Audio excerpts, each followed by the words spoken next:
Centrafrique. On y revient bien entendu dans 24 heures Sénat, le journal, et c'est tout de suite.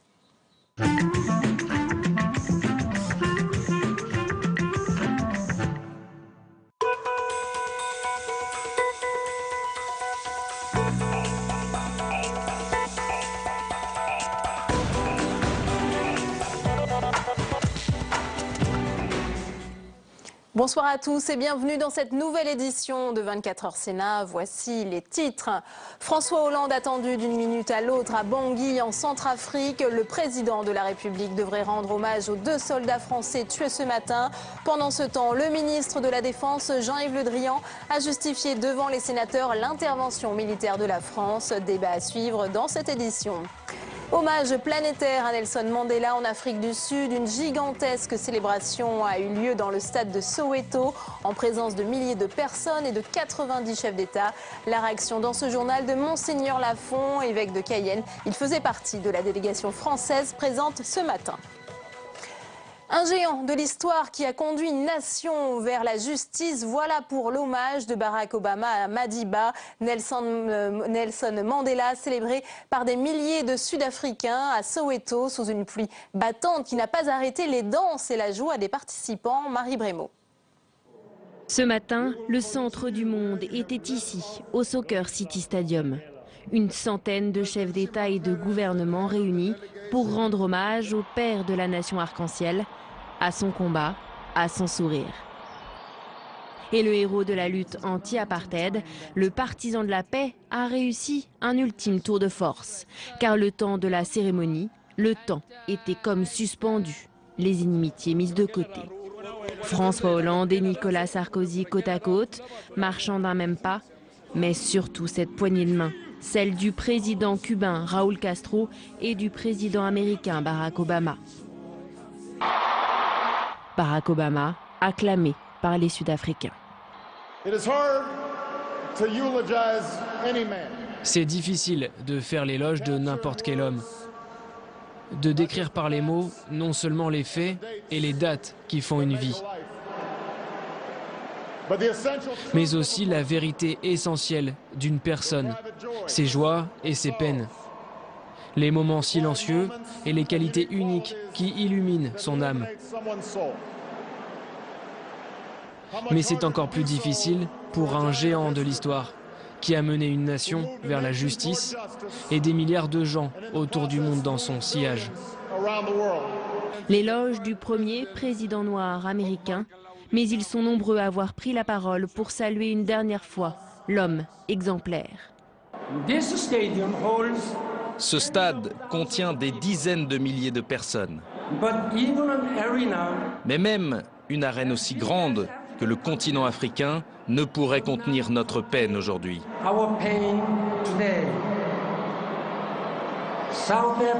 L'Afrique du Sud a perdu un héros. Nous avons perdu notre père. Le monde a perdu un ami cher, un mentor. Nelson Mandela était bien plus qu'un des plus grands leaders de notre temps.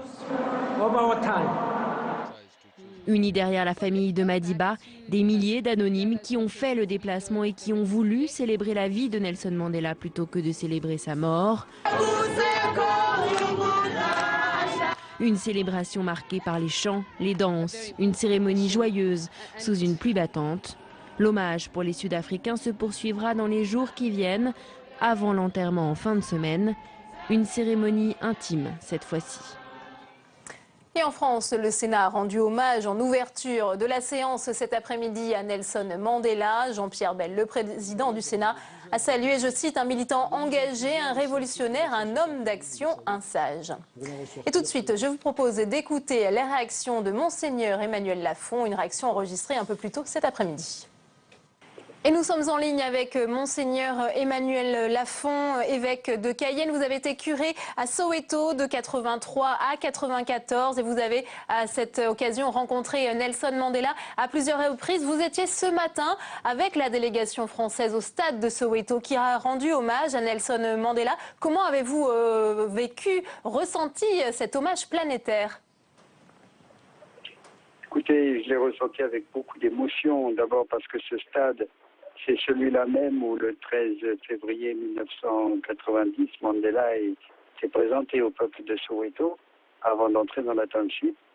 C'est également là que nous avons enterré Chris Hani, qui était un de ses plus fiers lieutenants, et puis Walter Sisulu, qui était son mentor en politique et qui a été son compagnon pendant les 27 années de détention. Donc c'était avec une immense émotion, et puis de me trouver là au milieu de personnes venant des 5 continents, de rendre hommage à ce géant, non pas de l'Afrique, mais de la terre entière. Et je pense que l'hommage a été magnifiquement rendu par un certain nombre de personnalités, et particulièrement par Barack Obama. Je pense qu'il a été là celui qui a rassemblé un peu tout ce que nous devions à Nelson Mandela et tout ce qu'il fallait que nous fassions pour que notre hommage ne soit pas simplement des paroles vides, mais un engagement à continuer ce combat pour que vraiment la terre soit libre de toute oppression, de toute misère, de toute discrimination et de toute injustice. C'était magnifique. François Hollande est attendu sur le tarmac de l'aéroport de Bangui d'une minute à l'autre. Le chef de l'État qui doit rencontrer militaires et autorités lors d'une visite éclair.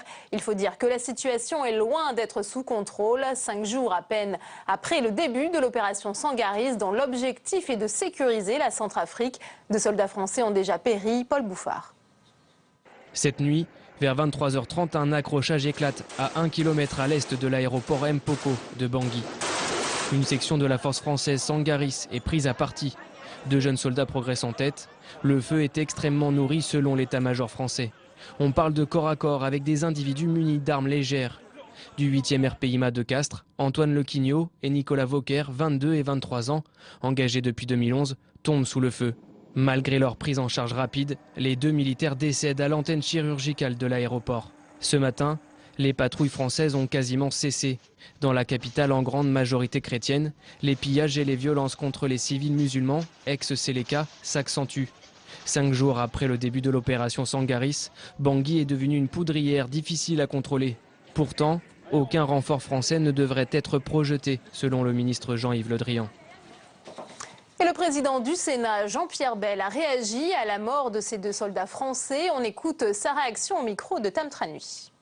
Je veux rendre hommage à ces 2 soldats qui ont disparu dans des circonstances dramatiques cette nuit en Centrafrique. Et ils faisaient tout simplement leur métier, qui n'est pas simplement un métier, mais qui est aussi une vocation. Nous payons un prix fort dès cette nuit à cette intervention qui pourtant est, je le crois, et je l'ai constaté également ce matin à Matignon, totalement approuvée par l'ensemble des forces politiques. Dans ces moments-là, nous pensons aux familles qui sont celles des soldats et nous avons beaucoup de tristesse et de respect pour eux. Et pour les ressortissants français vivant en Centrafrique et notamment à Bangui, la situation est donc tendue. Nous sommes en ligne avec Amandine Tricou. Bonsoir, vous êtes une ressortissante française et vous vivez à Bangui. Vous êtes mère de 2 enfants et vous avez cherché à regagner la France ce matin. Ça n'a pas été possible. Que s'est-il passé ? Eh bien, l'avion Air France a été annulé. On l'a su il y a quelques temps. Donc là, on se sent complètement isolé, on a l'impression de ne pas pouvoir partir du pays. Vous êtes un sentiment assez stressant. Vous vous sentez isolé, peut-être abandonné? Est-ce que vous avez eu des consignes de sécurité en particulier? On a eu un message de l'ambassade, éviter de sortir ce soir. Donc on a à peu près un message par jour de l'ambassade pour nous donner quelques consignes de sécurité. Mais autrement, on n'a aucune consigne de rapatriement, il n'y a aucune consigne, je pense qu'il n'y a aucun projet de rapatrier les Français. Vous êtes logé actuellement au sein de l'Institut Pasteur. Est-ce que vous entendez des tirs, des bruits d'hélicoptères, c'est ça? Oui, bah là, vous voyez, là, je viens d'entendre un bruit d'hélicoptère, on entend beaucoup de tirs, donc c'est vraiment très stressant. Bon, heureusement, il y a une patrouille de militaires français qui est là pour sécuriser le site, donc on est déjà un peu plus rassurés. Les soldats français viennent se reposer dans l'enceinte de l'Institut Pasteur et hier vous aviez peut-être parlé avec les soldats qui ont péri hier soir. Oui, en effet, on avait discuté avec les militaires donc, qui sont morts cette nuit. Donc on était vraiment très affectés et très bouleversés. Donc on aimerait bien leur rendre hommage et les remercier justement pour ce qu'ils font pour la Centrafrique. Parce que je pense qu'on a vraiment besoin d'eux pour qu'il y ait la paix dans ce pays. Merci beaucoup Amandine Tricou d'avoir été en direct de Bangui avec nous ce soir. Et l'autre temps fort de l'actualité du Sénat, c'est la deuxième lecture en ce moment même de la loi de programmation militaire et l'introduction d'un nouvel article risque bien de faire débat. Il s'agit de l'article 13 qui propose un accès élargi aux données et contenus sur Internet. Les explications de Julie Hulin. La surveillance électronique à la française fait polémique. En cause, l'article 13 de la loi de programmation militaire. Un article qui précise les moyens dont disposent les autorités pour accéder aux données des internautes. Sont concernés les données de connexion et le contenu des communications. Principale nouveauté, la possibilité pour les services de renseignement d'accéder à des données de géolocalisation en temps réel. Des renseignements qui seront transférés à une commission de contrôle a posteriori.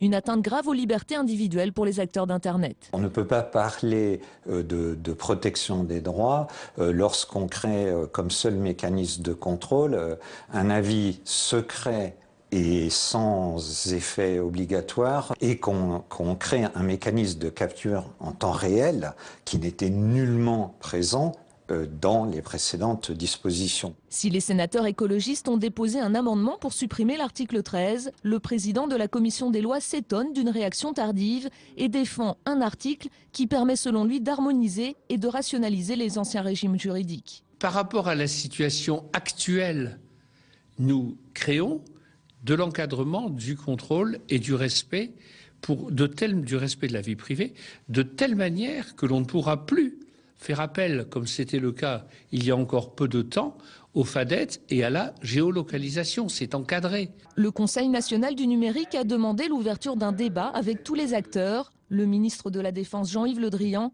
a lui simplement promis un futur projet de loi contrôlant l'activité des services de renseignement. Dans le scandale de l'amiante, Martine Aubry retrouve son statut de mise en examen. En attendant que la justice se prononce à nouveau sur ses poursuites, la Cour de cassation a en effet invalidé l'annulation de sa mise en examen, estimant que la Cour d'appel de Paris ne l'avait pas suffisamment justifiée en mai. 24 heures Sénat, tout de suite le débat.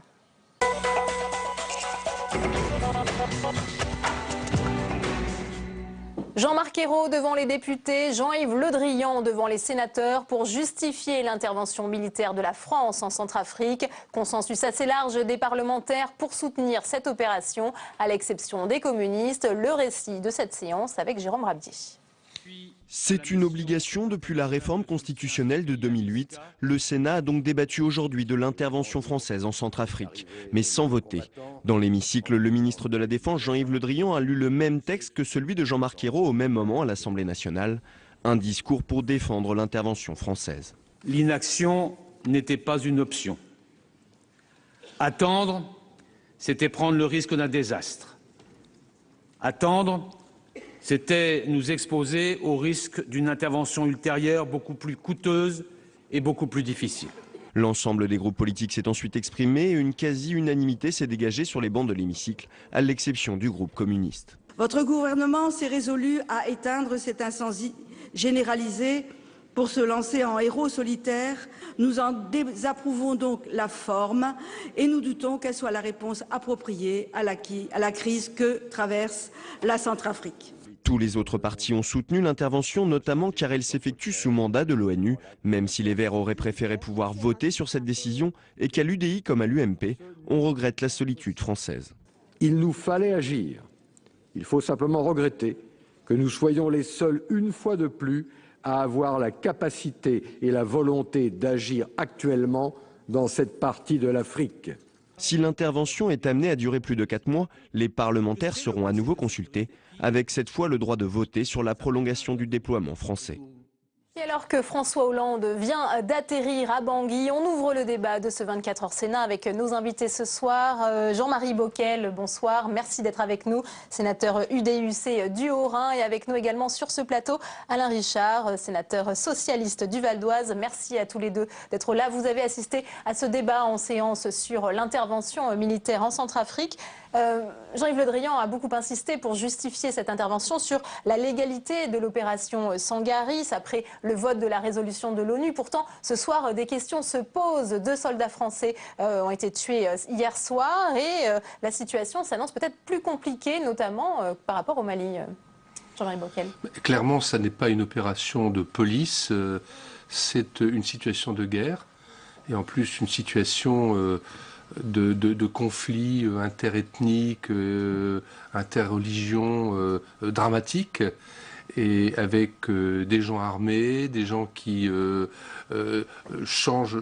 enlèvent leurs uniformes sans forcément se désarmer. On sent une énorme tension, donc c'est une situation atypique, difficile. Il faut naturellement penser à ces soldats et se dire que nos soldats ont une tâche difficile, mais qu'ils ont la capacité de la mener à bien. Après se poseront d'autres questions politiques, humanitaires, mais en tout cas, les choses, je crois, sont engagées. Et on a vraiment eu raison d'y aller, et d'y aller maintenant, et d'y aller dans un contexte de soutien des Nations Unies et de l'Union africaine. C'est très important psychologiquement. Alain Richard, Jean-Marie Bockel dit on a eu raison d'y aller, mais d'y aller seul, c'est un peu la question qui se pose ce soir. Ce n'est pas une question, c'est une réalité. Ça se produit dans beaucoup de crises. Quand beaucoup de pays qui sont placés devant la même situation font la balance entre l'avantage qu'ils ont à participer à l'intervention et les inconvénients qu'ils y voient, la très grande majorité, et ce n'est pas propre à cette crise-là, considère que les inconvénients l'emportent et ils encouragent ceux qui veulent bien agir. C'est une situation très difficile. Je ne peux évidemment qu'approuver la décision d'engager la force. En plus, je crois qu'elle est prise au bon moment. Mais il ne faut pas se faire d'illusions sur ce qu'on peut faire en Centrafrique. C'est un État très fragile de longue date. C'est un pays qui n'a guère d'unité nationale. C'est-à-dire que les Centrafricains adhèrent assez peu à la réalité de leur pays.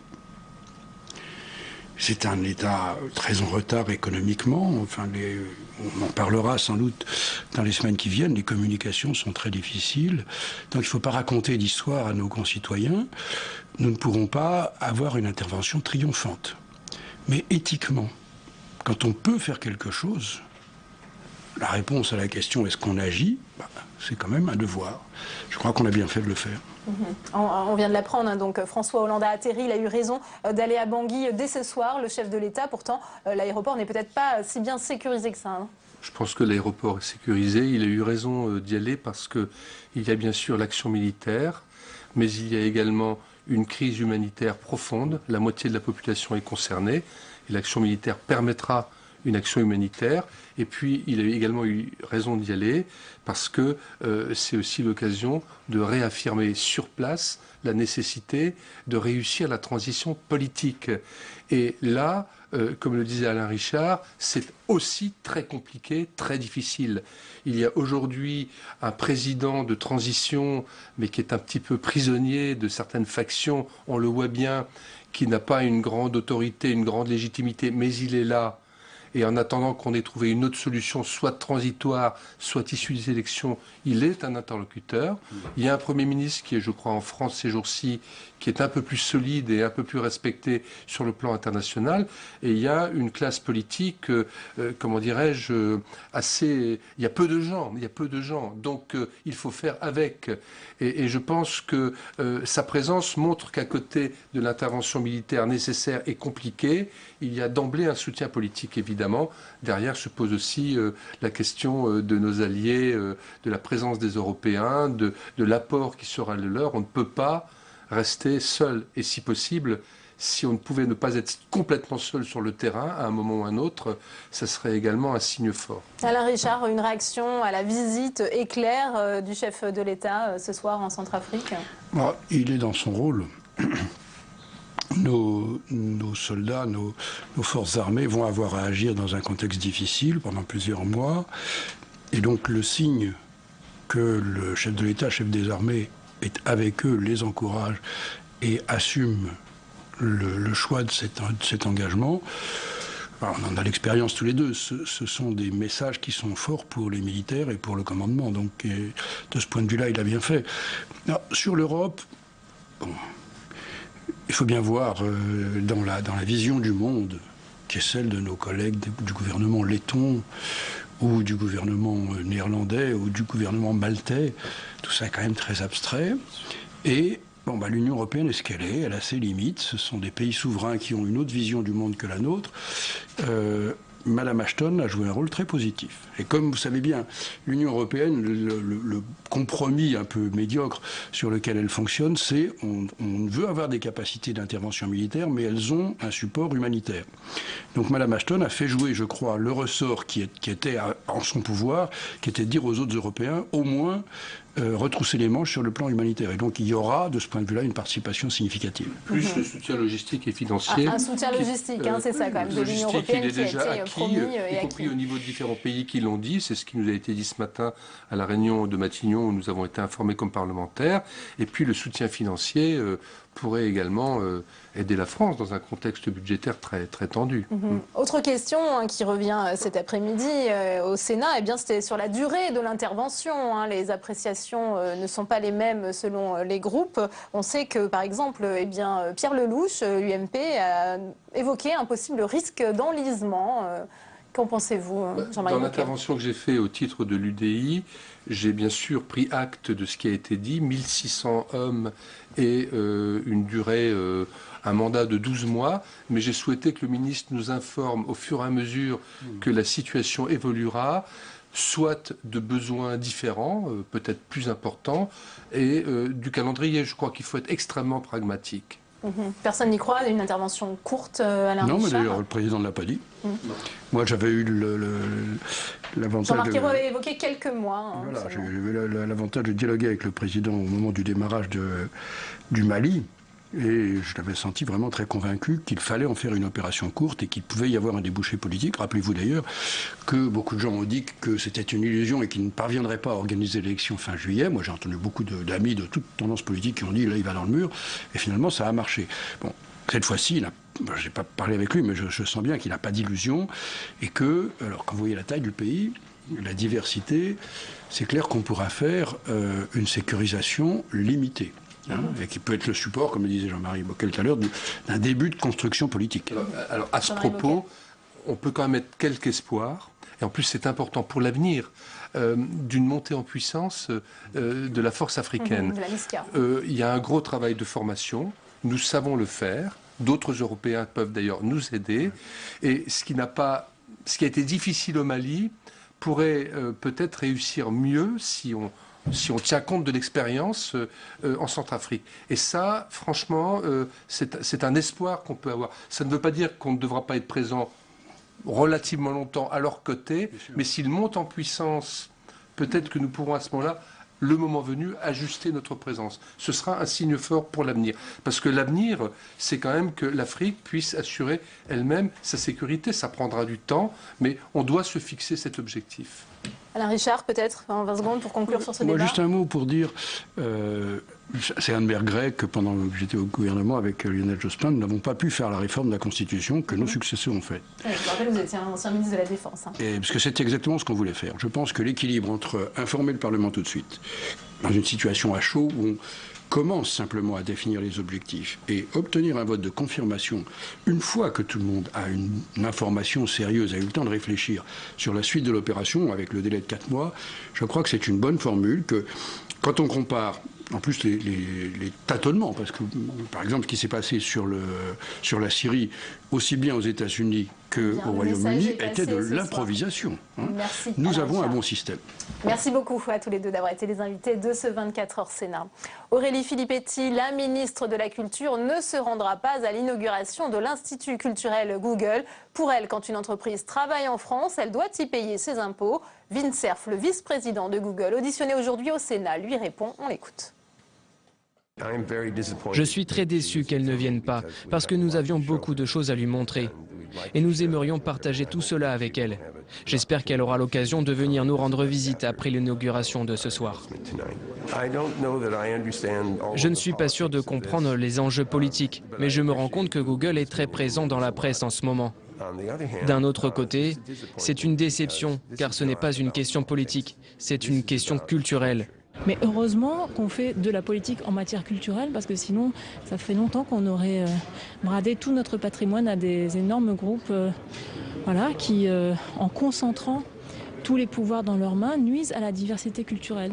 Donc moi, je l'ai dit, ce que fait Google aujourd'hui avec le centre culturel, c'est intéressant, mais il y a un certain nombre de questions auxquelles on doit avoir des réponses de leur part. Et comme tous les mardis, c'est l'heure de la météo des groupes politiques avec ce soir Tam Tranui. Bonsoir Tam. Bonsoir Delphine. Et on va parler d'un ancien ministre de la Défense avec vous ce soir. Et oui, météo au beau fixe pour Jean-Pierre Chevènement qui a le vent en poupe grâce à un article du Monde daté d'hier. Cet article dit Jean-Pierre Chevènement suscite à nouveau la curiosité. Alors oui, Jean-Pierre Chevènement, il est à la mode. Il court les plateaux de télé grâce à ses livres et il suscite le désir Delphine jusqu'à Matignon. Alors Jean-Pierre Chevènement, Premier ministre, on est allé poser la question au principal intéressé. Sur cette hypothèse, qu'est-ce que vous en pensez? Un bouteillon. C'est-à-dire? Regardez le dictionnaire. Oui, alors Delphine, je suis donc allée chercher dans le dictionnaire, et oui, c'était la preuve de mon inculture. Et un bouteillon, qu'est-ce que c'est Delphine? Eh bien, c'est la marmite qu'utilisait l'armée pendant la Première Guerre mondiale. Et du coup, par extension, un bouteillon, ça veut dire une rumeur incertaine, infondée, parce que les nouvelles incertaines arrivaient par l'intermédiaire des porteurs de soupe de l'arrière. Et ben on en apprend tous les jours. Et oui. Bon, pour revenir à ce qui nous intéresse, on a continué à questionner Jean-Pierre Chevènement. Je ne me suis pas laissé décourager. Jean-Pierre Chevènement, dont la réponse a été plutôt énigmatique. Écoutez-le. Il y a plusieurs personnes qui disent que vous aurez tout à fait le profil nécessaire en cette période compliquée. Il ne suffirait pas que la période soit compliquée. Il faudrait qu'elle soit beaucoup plus critique qu'elle ne l'est. Donc, ce n'est pas d'actualité. Vous vous placez comme l'homme du recours? Non, non, non. Je pense qu'il faut laisser faire les gens et il faut surtout permettre aux esprits de mûrir. Et oui, alors Jean-Pierre Chevènement ne ferme pas la porte, mais il est très très loin d'être un candidat déclaré au poste de Premier ministre. Alors malgré tout, nous avons filé à la sortie du groupe socialiste pour voir comment cette nouvelle serait accueillie. Alors on a aperçu d'abord les assistants parlementaires, et puis on a pu voir André Valigny qui fut un temps ministrable, le sénateur de l'Isère, qui aurait pu devenir ministre de la Justice. Et puis on a vu François Rebsamen, qui lui aussi, le président du groupe socialiste au Sénat, fut pressenti pour devenir ministre de l'Intérieur. Lui, les rumeurs, il sait ce que c'est. Écoutez sa réponse. C'est sur l'hypothèse de Jean-Pierre Chevènement à Matignon. Oh alors là, ne perdez pas trop de temps sur cette question. Bon, vous le voyez, pour François Rebsamen, l'hypothèse ne paraît guère crédible. Alors finalement, c'est à droite que nous avons trouvé le plus grand défenseur à Jean-Pierre Chevènement, en la personne de Jean-Pierre Raffarin, ancien Premier ministre. Écoutez, Jean-Pierre Chevènement est un homme de grande capacité. C'est un personnage politique d'expérience. Il a une certaine sagesse. Je ne partage pas ses positions frileuses sur l'Europe, mais c'est quelqu'un de tout à fait respectable.